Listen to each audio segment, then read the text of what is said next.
এতক্ষণ আমরা জেনেছি কোনো কার্তেশীয় তলে যদি কোনো বিন্দুর স্থানাঙ্ক দেওয়া থাকে তাহলে বিন্দুটি কোন চতুর্ভাগে অবস্থান করছে তার অবস্থান জানার উপায়। এখন আমরা এই চতুর্ভাগের ধারণাই প্রয়োগ করব পোলার ব্যবস্থার জন্য। তো আমরা প্রথমেই 4টি বিন্দু ধরে নিয়েছি, পি, কিউ, আর এবং এস। এখন এদের স্থানাঙ্ক দেওয়া আছে পোলার রূপে। তো প্রথমে আমরা পি বিন্দুর স্থানাঙ্ক নির্ণয় করতে অগ্রসর হই।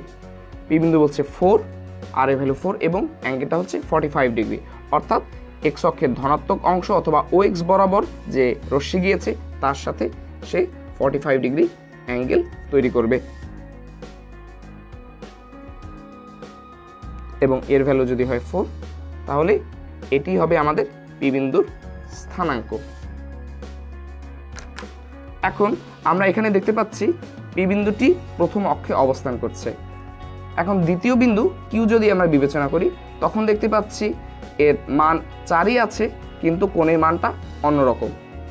এখন তোমাদের আগেই বলা হয়েছে যখন এক্স ও এক্স প্রাইম ও ওয়াই প্রাইম দুটি সরলরেখা পরস্পরকে লম্বভাবে ছেদ করছে, সুতরাং এইটুকু এইটুকু এইটুকু এবং এইটুকু সবগুলোই 90 ডিগ্রি কোণ, অর্থাৎ এক্স ও কোণ এক্স ও Y is equal to 90 degree. এখন একইভাবে কোণ এক্স প্রাইম ও ওয়াইও 90 ডিগ্রি এবং বাকিগুলো। সো তোমরা যখন কোণের মান 45 ডিগ্রি পাচ্ছ তখন তোমরা বুঝে নিচ্ছ এটি অবশ্যই 0 ডিগ্রির চেয়ে বড় কিন্তু 90 ডিগ্রির চেয়ে ছোট, অর্থাৎ প্রথম চতুর্ভাগে অবস্থান করছে। একইভাবে আমরা যদি একে একটি রেঞ্জের মধ্যে স্থাপন করতে চাই তাহলে লিখতে পারি 0 থিটার মানটা লেসার অর ইকুয়াল 90 ডিগ্রি, অর্থাৎ থিটার মান 90 ডিগ্রির সমান বা ছোট কিন্তু 0 এর চেয়ে বড়। তাহলে বিন্দুটি অবস্থান করবে আমাদের প্রথম চতুর্ভাগে। এখন আমরা যদি কোণ 135 ডিগ্রি বিবেচনা করি তাহলে আমাদের ঘুরে আসতে হবে এই পর্যন্ত। সো এই কোণটি যদি হয় 135 ডিগ্রি এবং এর ভ্যালু যদি ধরে নিচ্ছি 4 হয়ে গেল, তাহলে এই বিন্দুটি হবে আমাদের কিউ 4 135। এখন কি দেখতে পাচ্ছ, এটি দ্বিতীয় চতুর্ভাগে অবস্থান করছে। সুতরাং কোণের মান যখন 90 ডিগ্রির চেয়ে বড় কিন্তু 180 ডিগ্রি, কারণ এই পর্যন্ত পুরোটা 180 ডিগ্রি নির্দেশ করছে, 180 ডিগ্রির চেয়ে ছোট, তখন সেটি দ্বিতীয় চতুর্ভাগে বিন্দুটি অবস্থান করছে। একইভাবে আমরা যদি অগ্রসর হই আবার এতখানি, তখন কি পাচ্ছি?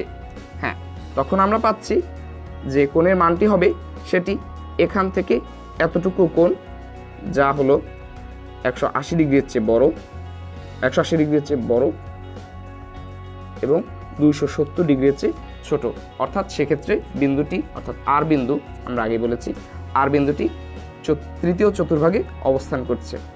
তো 270-এর চেয়ে বড় কিন্তু সম্পূর্ণ ঘুরে আসলে আমাদের হবে 360 ডিগ্রি। 360 ডিগ্রির চেয়ে ছোট যদি হয় তখন কি পাচ্ছি? বিন্দুটি অর্থাৎ এস বিন্দুটি এই চতুর্থ চতুর্ভাগের কোনো এক জায়গায় অবস্থান করছে। এভাবে করে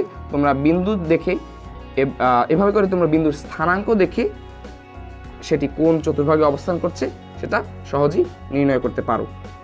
তো এখন কতগুলো বিন্দু নিয়ে তোমরা সেগুলোতে একটা আর এর মান, যেহেতু এটা আর এবং থিটা আকারে প্রকাশ করা হয়, তো আর এর মান এবং একটি নির্দিষ্ট বা যে কোনো এক কোণের মান নিয়ে তোমরা ধারণা করার চেষ্টা করো সে বিন্দুটি কোথায় আছে, তাহলে তোমাদের কাছে বিষয়টি আরও স্পষ্ট হবে।